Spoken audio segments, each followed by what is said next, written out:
Hai, gue mau bahas soal emotionally unavailable versus emotionally available. Oke, jadi ini istilah gampangnya, praktisnya adalah terkait dengan tidak berperasaan versus berperasaan ya. Yang ini nih, tunggu, sorry. Gue agak ini nih megangnya susah.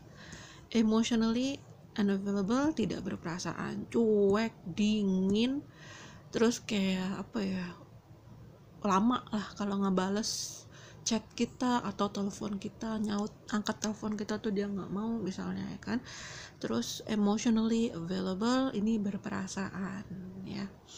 Biasanya ini mungkin dia tuh punya trauma ya. Gue juga pernah ada di titik ini, mungkin harus seumur hidup gue ada di titik ini. Terus karena gue sudah healing, gue menjadi belajar untuk terbuka secara emosional.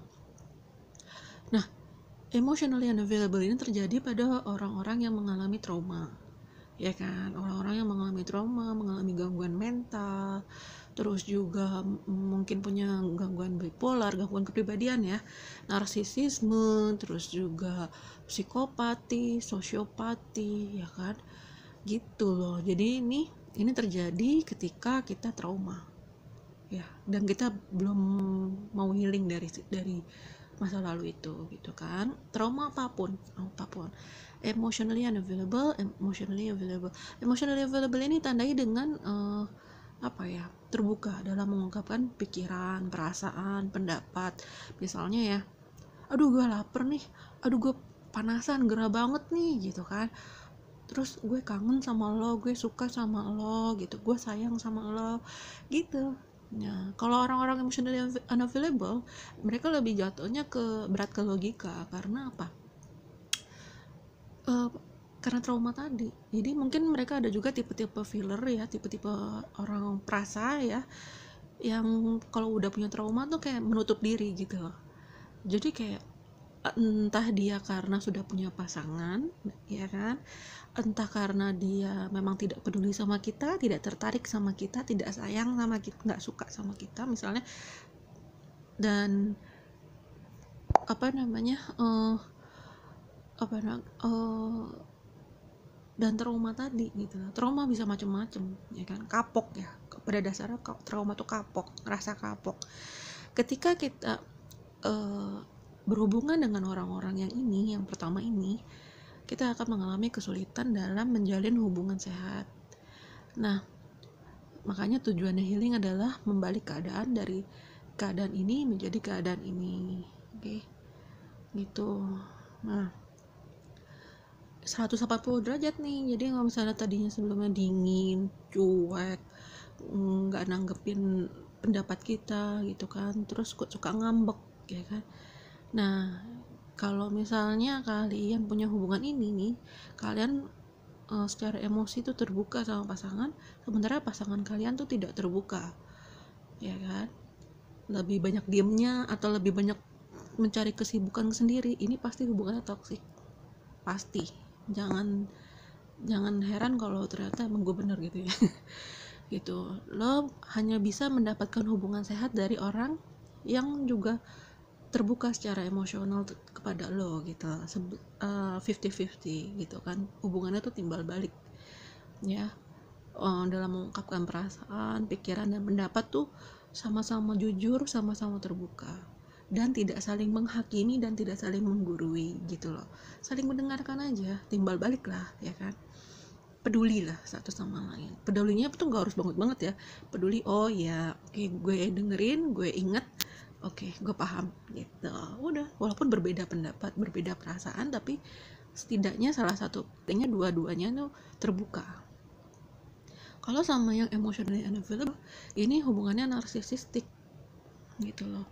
Hubungannya narsisistik dan sudah pasti toksik, dan komunikasinya tidak berjalan dua arah. Biasanya karena egonya kuat gitu kan, karena orang-orang ini lebih mementingkan logika daripada empati. Ketika kalau mau punya hubungan sehat, kita mesti bisa memperlakukan manusia itu seperti manusia, bukan objek, bukan barang, bukan benda mati gitu. Kalau emotionally unavailable, kita akan menganggap orang lain seperti objek, barang, atau benda mati yang tidak perlu kita ajak ngomong, tidak perlu kita gubris perasaannya, tidak perlu kita perhatikan rasa sakit yang dia rasakan gitu kan. Karena apa? Ya itu, mungkin kita narsisistik tadi, masih belum healing. Nah, jadi intinya kalau mau punya hubungan sehat, carilah pasangan yang sudah mengerti dirinya sendiri. Apa sih sisi baik dan sisi buruk gue, sisi terang dan sisi gelap gue, dan sama-sama terbuka. Lo juga begitu gitu kan. Nah, masalahnya kedewasaan ini antar pasangan itu jarang terjadi bersamaan gitu. Ada yang butuh waktu lebih lama, ada yang mungkin nggak pernah healing gitu. Jadi ada yang umurnya 60 tahun tapi kelakuannya seperti anak 17 tahun, ya kan. Emosinya tuh meledak-ledak. Karena apa? Karena belum memproses sebenarnya kebutuhan gue apa sih. Oh, ternyata gue butuhnya untuk didengarkan. Dengerin dulu gue ngomong, baru lo ngomong gitu kan, baru lo nanggepin. Dan sebaliknya gue begitu gitu kan. Nah, kemampuan-kemampuan seperti itu emang ternyata kita perlu banget. Nggak ada yang ngajarin hal ini kan sejak kecil.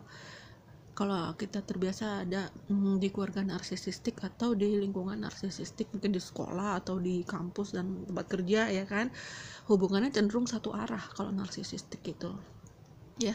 Jadi kalau emotionally available ini biasanya orang-orang yang tipe perasa akan menghargai orang-orang yang juga terbuka soal perasaan mereka, ya kan, gitu. Oke, itu aja mungkin yang jadi intinya.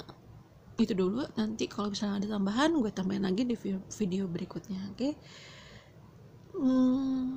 Ya intinya kalau mau punya hubungan sehat, jadilah terbuka secara emosi. Dan kalau lo tetap berada di posisi yang pertama nih, emotionally unavailable, artinya lo sudah punya pasangan mungkin, ya kan, dan orang lain itu menjadi pihak ketiga, ya kan, mungkin selingkuhan atau cem-ceman atau gebetan yang nggak penting-penting banget gitu kan di hidup lo, atau mungkin lo trauma yang lo nggak mau menghadapinya gitu kan, terus juga mungkin lo cuek, dingin, ya, kesannya tidak berperasaan. Nah, ini coba di healing.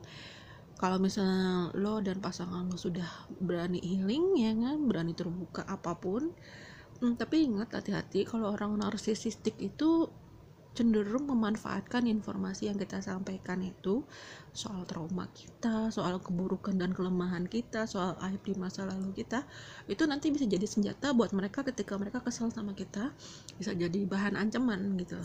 Jadi hati-hati terbukanya kepada orang-orang yang punya empatinya besar.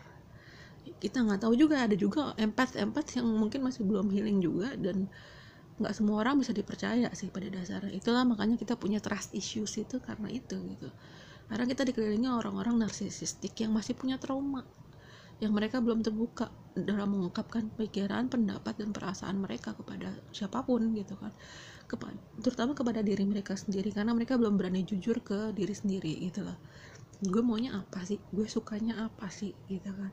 Mereka belum mengerti gue ini siapa gitu ya. Jadi cenderung mereka memblokir perasaan mereka, itu sebenarnya itu karena trauma. Oke, itu dulu. Ya, perjuangkan yang ini ya, pelan-pelan juga nggak apa-apa, belajar aja terus yang banyak ya, berkembang terus ya, jangan puas dengan satu sumber atau narasumber ya, sebanyak mungkin lah, 100 narasumber misalnya. Belajarlah soal pengembangan diri. Kenapa gue begitu tertutup perasaannya terhadap orang lain? Oh, ternyata karena gue dulu pernah diabaikan sama orang tua gue misalnya, atau ketika gue mengungkapkan pendapat gue disuruh diam atau dicubit misalnya, atau dipukul, diam atau dibentak, ya kan. Nah itu, jadi bagaimana cara mengobatinya ya, karena lo udah besar ya, mungkin lo udah remaja, udah dewasa, sudah tidak ada lagi pola pikir yang ditanamkan dari pihak lain kepada lo seperti itu. Enggak, lo berhak mengungkapkan pikiran dan pendapat dan perasaan lo tentang apapun gitu kan, tapi secara sehat ya. Jangan sampai juga lo udah healing tapi ternyata masih caranya tidak sehat. Cara tidak sehat tuh gimana ya, memaksakan kehendak, itu masih tidak sehat, itu masih belum healing, berarti belum healing total. Udah healing tapi belum healing total. Oke, itu dulu. Nanti kita lanjutin lagi. Makasih banyak.